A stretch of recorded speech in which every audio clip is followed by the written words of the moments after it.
Okay, hello, Eloise Ansell here, Mindscape instructor based in the UK, and I'm with Ben again. Hi, Ben. Hello from Denver, Colorado in the US. Yay! Across the water, whichever way you are. Right. Anyway, excited. We've got Principles of Consciousness back online again in October. Yay! Yay! So excited. Like, I have to say, we did a video. It was probably 9 months ago, something, I can't remember when, talking about before we did the class, and I was saying that I was really excited about doing the class with Ben, and you didn't disappoint. Oh, well, good. I'm glad. I've Yeah. taken Principles of Consciousness with lots of different instructors over the years, and I always wanted to take it with Ben, and Ben, I have to say, it was brilliant. It Great. made Thank you. so much sense. The feedback from the students was great as well, so we thought we'd have you back.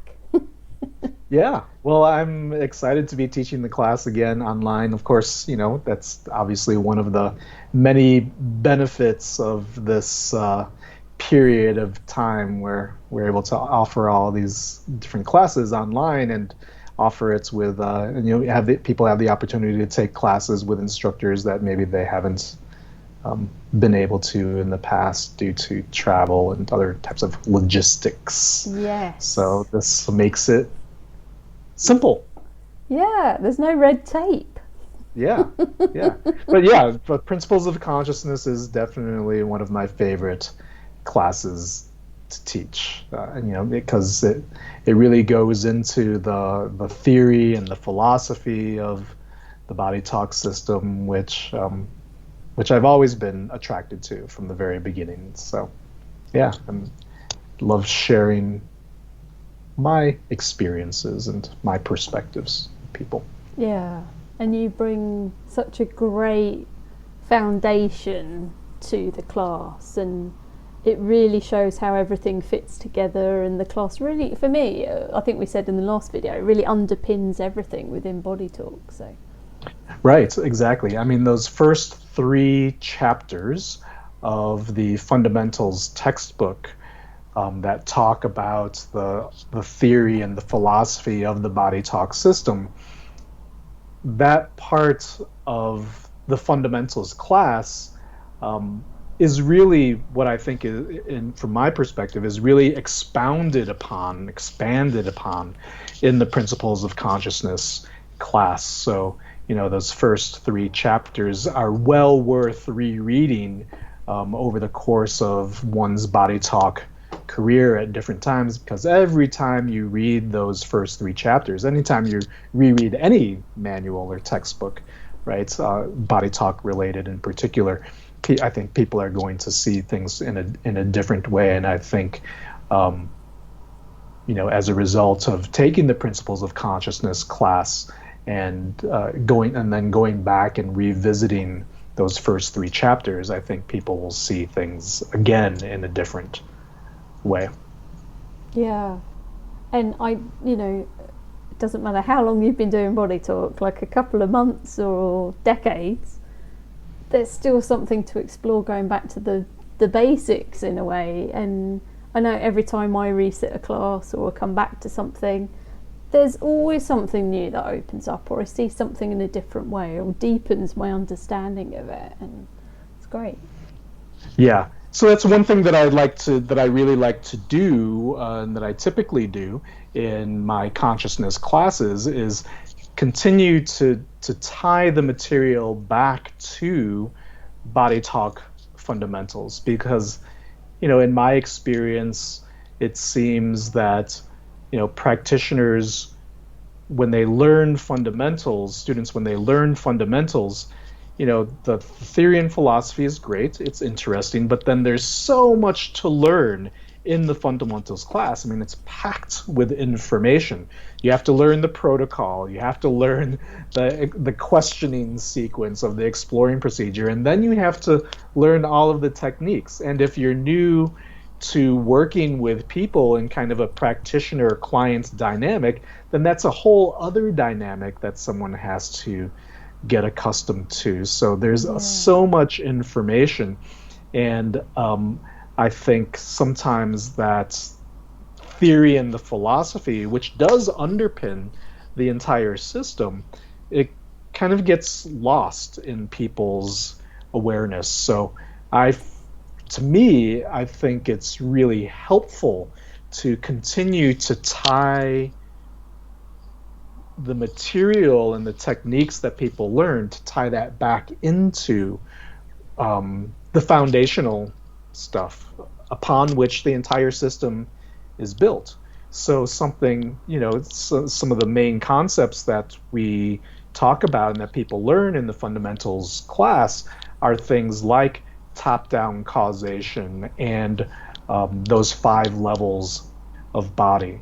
So, from my perspective, it's really helpful to deepen someone's understanding of top-down causation, of the 5 levels of body, and of BodyTalk being a consciousness-based healthcare system. Like, what does that actually mean? And what are the implications of that? So I think that's, something that I really enjoy. That is something that I really enjoy sharing in the consciousness class. Yeah, and it is such a fundamental to everything. I mean, I still find myself now how explaining that top-down causation to clients over and over again, because it explains what we're doing here. It explains how everything works, and for their understanding of the universe and their body and everything else as well. It gives them so much awareness. Right. Yeah.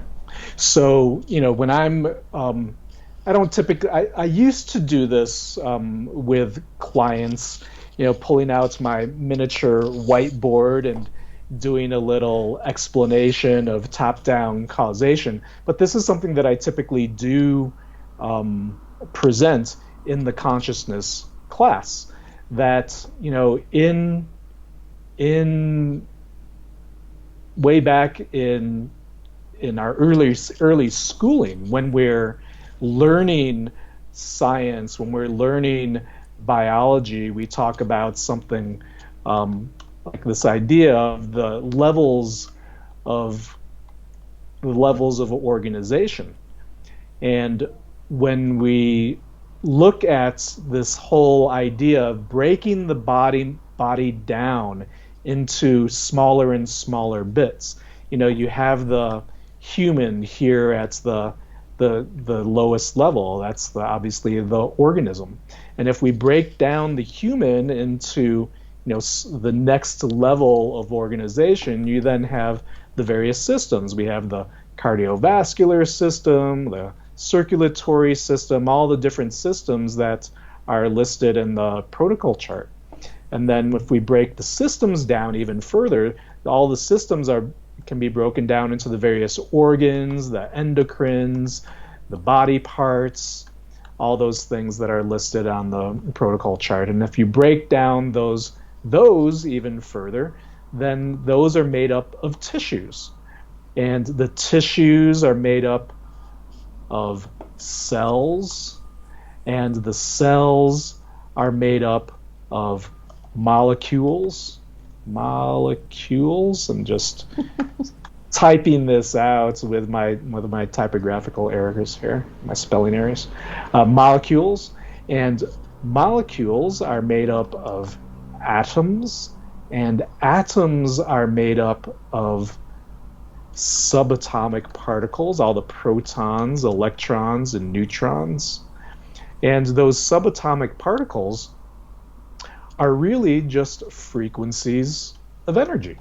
They're just frequencies of energy, and those frequencies of energies are really just possibilities and probabilities.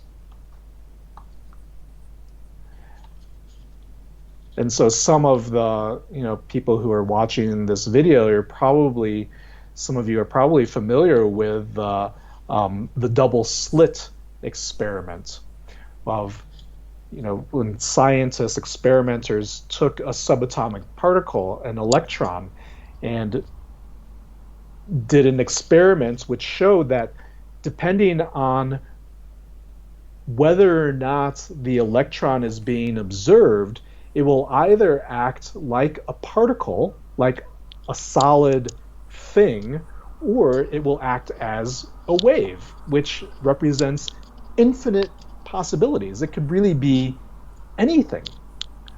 So, when it comes to something like these levels of organization, so we have, this last part with the frequencies and, possibilities and probabilities.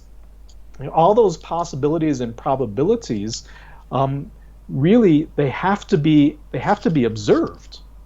They have to be observed somehow. There has to be an awareness of these possibilities and probabilities. So that awareness of possibilities and probabilities starts to go into the realm of what you might call the subtle senses. So this is something that I didn't really talk about in the last time I taught this class. But the subtle senses are what make it possible for us to imagine, to actually conceptualize that, that this thing is possible, or that this is a probability. So it's not something that we're actually seeing, because once it's actually collapsed into something physical and tangible, then that's the realm of the physical senses. Once it's collapsed into something that's actually physical and manifested, then it's no longer a possibility or a probability. It's a reality as far as we're concerned. So the subtle senses really are that aspect of the five senses that allows us to, you could say, imagine possibilities or conceptualize something, a thought, an idea, or a possibility or a probability. But then where do those subtle senses come from? These things that are just intangible, these things that seem to come from nowhere. They seem to come from nowhere. It's like all of a sudden there's nothing. It's empty space. It's a clean slate, and then all of a sudden it appears. So where does that come from? And I think, for me, that's one of the things that I really enjoy about the theory and the philosophy of the BodyTalk system, and the theory and the philosophy upon not just BodyTalk, but all of life really is based upon. One thing I really enjoy is the practical application of the philosophy and paying attention to and really witnessing and observing our own experience of life. Our thoughts and our experiences, they happen so quickly, but we don't tend to pay attention to what is actually happening and how are things happening as they happen. Something as simple as talking and words and sounds. I mean, where do those sounds come from in the first place? A sound is generated, a word is generated.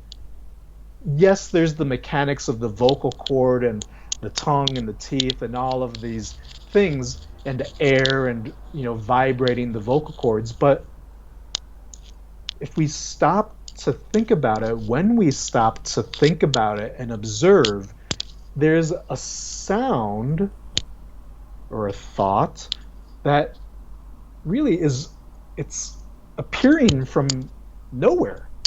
And then as soon as that sound is spoken or that thought is thought, then it disappears and it's nowhere.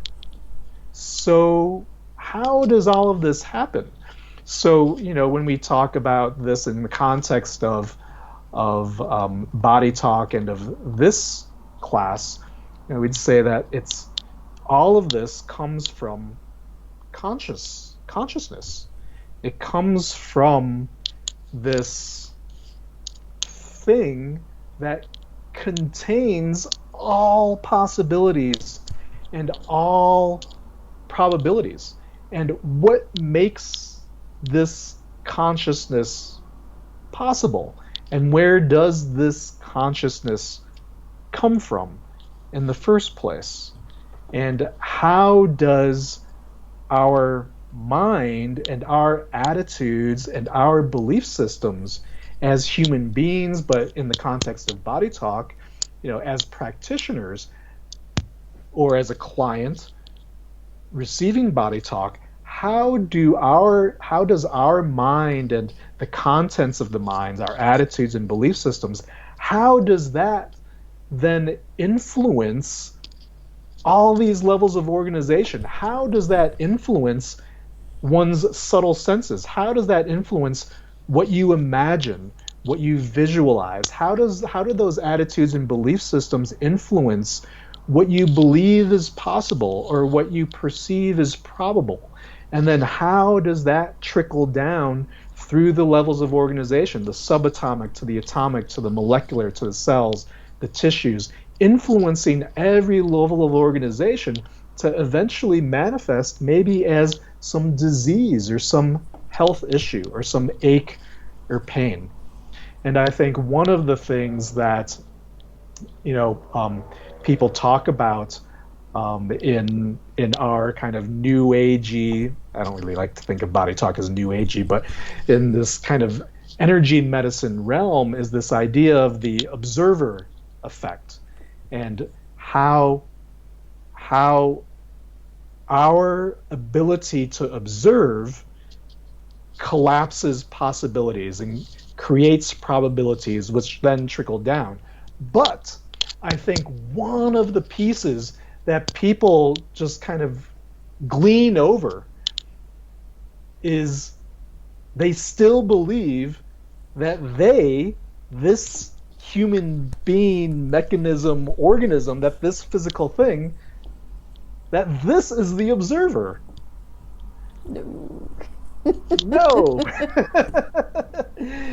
That's the ego again. That's the ego. Your physical body, even your mind, that is not the observer. There's something behind that. There's something beyond that is actually the ultimate observer. And so, all of this stuff are things that I like to bring into the class and tie into the fundamentals learning that people receive. And it's such a fun exploration to talk about the levels of organization, how this ties into the 5 levels of body, and how this, how all of our senses, our 5 physical and subtle senses, tie into this, and how our attitudes and belief systems influence our health and well-being. And then these bigger, life questions, which to me is one of, if not the most interesting, and I think, most important parts of being a practitioner, but also just being human, to explore these bigger questions, these spiritual or existential life questions of, like, who am I really? Who am I, and how is all of this possible? So I think those last questions, those spiritual questions, those existential life questions, those philosophical questions are so, to me, I think that is, like, there's no more important question to be asking. There's no more important thing to be exploring than those questions, because those questions and having an understanding and really getting back in touch with that deep knowing to the answers of those questions, once that happens, then trickle down, then top down causation, then everything falls into place. So for me, that is, that is paramount to everything else. I know I just got really excited there sharing all of that. It's great. I love it. Yeah, I think I would love everybody to take Body Talk Fundamentals and Principles of Consciousness, because it is understanding that philosophy and how life is, and answers questions, and just gives us so much awareness. It's everything. Yeah, it is everything. And it's an interesting time these times with the pandemic and everything that's been happening, and vaccinations, and focus on microbes and viruses. And I keep, what's coming to mind right now is something I read in one of the books, a philosophy type book, and the author said something along the lines of, two things are coming to mind. One is the idea that which is most real is that which is most subtle. That which is most real is that which is most subtle. And then along with that, this idea of people getting so caught up in the physical reality, in the physical experience of life, believing that a virus, for example, is actually real, which, yes, on one level it is, but is it truly real in the way that you believe it to be real? And people getting caught up in this idea of their body being them, or the body being the person. And so that when this body gets sick, or when this body dies, believing that it's actually the person that dies. But is the body equivalent to the person? Or is the body just an instrument or a vehicle or a mechanism for that thing? In Body Talk, we'd say consciousness, for the consciousness that's actually animating the body. So when the body dies, does that thing that's animating, that's giving life to the body, does that actually die? Or is it just the vehicle, the mechanism that dies? So, I mean, there's so much to unpack, right? With this whole exploration. One of the things that I oftentimes say in the class is that the class isn't, at least from my perspective in the way that I teach the class isn't so much designed to provide people with answers. If anything, it's more so designed to catalyze more questions within the practitioners, because so much of our life, we go through so much of our life taking things for granted, and go through so much of our life just living life based on our assumptions about life, and about how things happen, and why things happen the way they do. And so, that idea of questioning what one believes to be true, that's such an important part.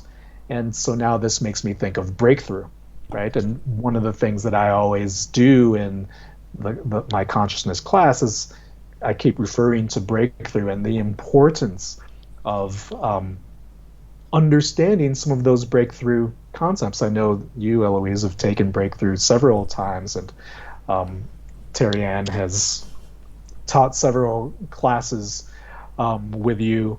You've coordinated a lot of classes for Terry Ann, but this I really see the Principles of Consciousness class as dovetailing with the breakthrough system, and having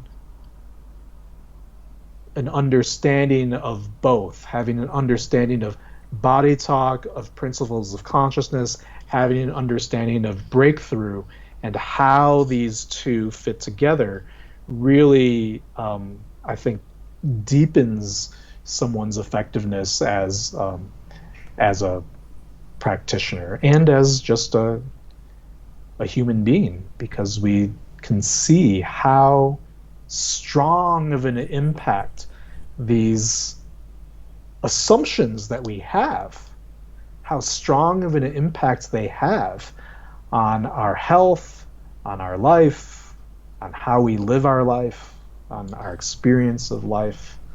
So, yeah, so important. And hopefully, I'm still, I trained to teach breakthrough and taught breakthrough for several years, and have taken a long break from teaching it.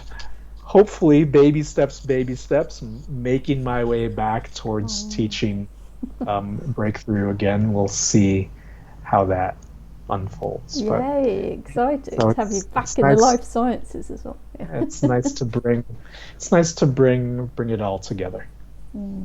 Yeah, and I think we said this a lot in the last video, how all of the life sciences and body talk and principles of consciousness are like legs of a table. I have it in my head, we described it like that, and it is like they all, when you have all of these understandings and awarenesses, it just comes together. Yes. Yeah. I mean, because, in my perspective, I feel all of the like body talk and all of the life sciences, I think of it as as a curriculum. I mean, it is, and even though body talk is maybe more geared towards kind of a healthcare, I still think of it in a sense as being a kind of life science. I mean, it is, all of these are really, in their own way, a kind of biology and a kind of psychology. It's a study of life. It's a study of the mind. It's a study of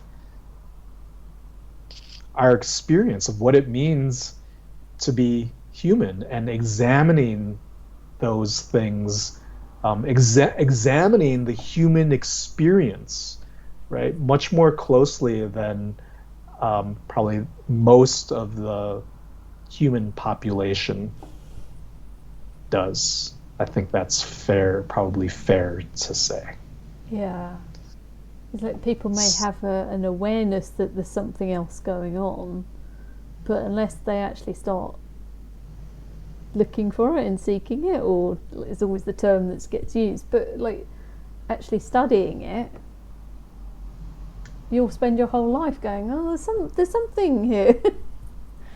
Right. I mean, the tendency, it seems, is for people to, there are these fleeting thoughts and these ideas and these ponderings that happen, but then the physical world takes over and the focus goes into the physical, into what's actually happening around you, and getting caught up in, the practical day-to-day experiences, the things that need to be taken care of, but then also getting caught up in all the drama that's around as well.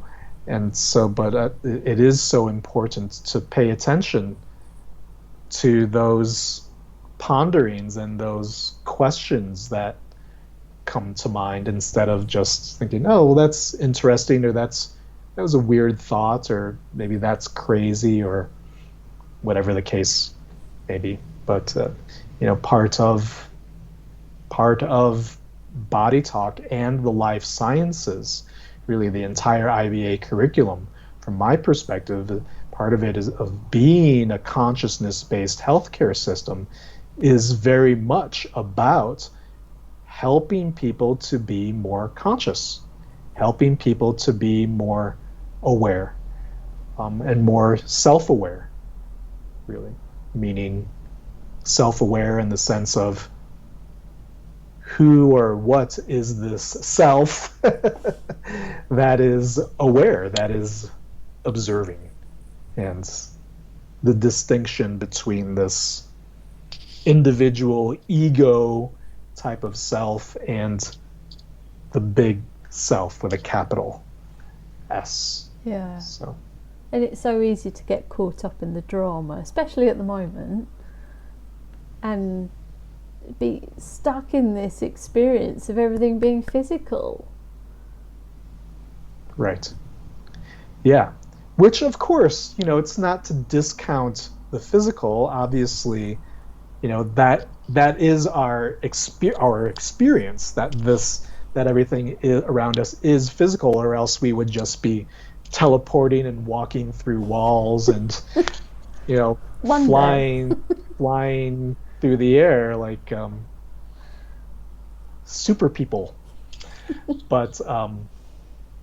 But putting things into perspective, seeing things as they are instead of how we believe them to be.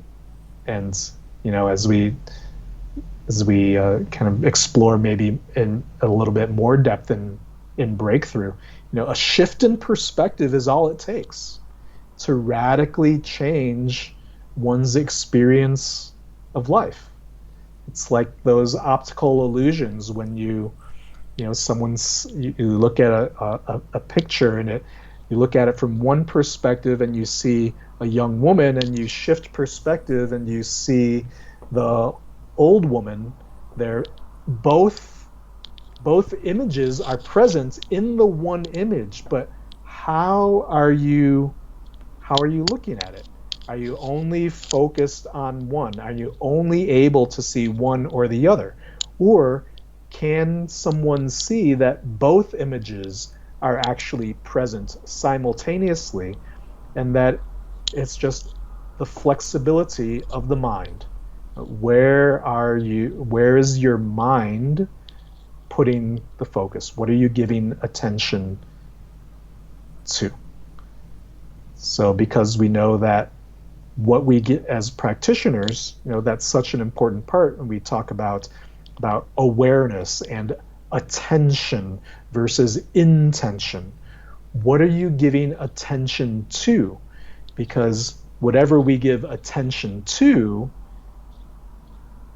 starts to collapse possibilities into probabilities, and then the whole top-down causation. So it is that shift in perspective, helping practitioners, helping clients to increase the flexibility, their mental flexibility to be able to, so that sets the stage for that shift in perspective, which then trickles down through the levels of organization and into someone's life. So all very exciting stuff. Yeah. All very exciting. And it's that rigidity of the mind I'm thinking about. Yes, the black and white thinking. It has to be this way. So we talk about that again, of course, in breakthrough, as you know. And that's the root of all. That's the root of all conflict. The rigidity in the mind. It has to be this way. This is the way it is. It can only be this way. When it doesn't have to. It doesn't have to be. All possibilities exist. Exactly. It's just, what are we collapsing down to? Infinite possibilities in every moment. So, if you want to find out more about Principles of Consciousness, if you want to find more about Ben, and come and join us for this awesome class where we're going to dive into everything we've been talking about and so much more. I mean, it is a 3-day class, and we're trying to give you like a glimpse of it in like half an hour. So we're never going to get there. These are big things to explore. Yeah. Anyway, so come and join us for the class. The dates are, well, we're teaching over 4 days because who wants to sit at a computer for days on end during, you know. Oh, and I think we're teaching it over to 4 days because of the time difference too. Oh So yes, yeah. yeah, Between where Ben is and where I am. yeah, right. He's going to get And so up that's silly another thing that early. we explore, this idea of time. What is this thing called time? Who came up with these concepts? I don't know. Anyway, stuck in linear time. The class is from Friday the 15th to Monday the 18th of October 2021. And in the UK, it'll be 2:30 till 8:30 p.m. So most areas of the world, up until probably the east edge of Europe, is going to be an okay time. Sorry, Asia and Australia, it might be a bit tricky, but you can always stay up really late. Yeah, and I was just going to pull this up because I don't know what time it is in for my time. Oh I don't yeah. know off the top of Hang my on. head. Let me have a Oh, look. here. Oh, yeah, So yeah, so 2:30 UK time is 2:30 UK time is October 15th. So 7:30 a.m. to 1:30 p.m. on each of those days. So that's mountain time in the US. yay. I don't know if we will. I never remember when our time changes, but Yeah, no, I was just thinking that. I can't remember. Is it the end of October? Maybe. I don't know. Anyway, I think maybe it's right is. on the website. Yeah. Anyway. I will create a button that tells you what time it starts, wherever you are in the world. Just press a button and Great. find out. Yeah, That will be with what, this video, so you can work out if you can join us. Oh, good. Yeah, because that's always a potential source of confusion. Conflict. It's like, yeah, when does it start? What is the right time? It's too confusing. It's too funny. Anyway, the first 7 people, and as we're recording this, we still have places in the first 7.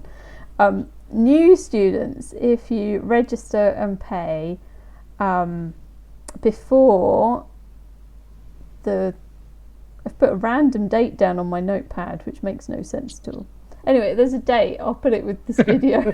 I've written some random letters that make no sense at all. You save $100 on the class price. Register by September 3rd. Ah, okay, thanks. No, that's not September what I 3rd. randomly wrote down, but thank you. September 3rd. Yeah, I put some weird annotations on my notes. So yeah, before that date, if you're one of the first 7, you will save $100. So You've been practicing your hieroglyphics. yeah, I went into a different dimension, wrote down some hieroglyphics, and then came back again. That's been happening a lot recently. Okay. Anyway, thank you, Ben, for today. Thanks for catching up with Eloise. me. I'll put a link to our other video as well if you want to watch that, because we went into some different, similar space, but different spaces as well. So, but yeah, this is an awesome class. For as long as the only prerequisite is that you've done BodyTalk fundamentals. And the advanced exploring procedure Yes. course. Which, if you haven't taken, And an IBA member. yes. Oh yeah. the only prerequisite. Oh yeah, there's 3. But apart from that,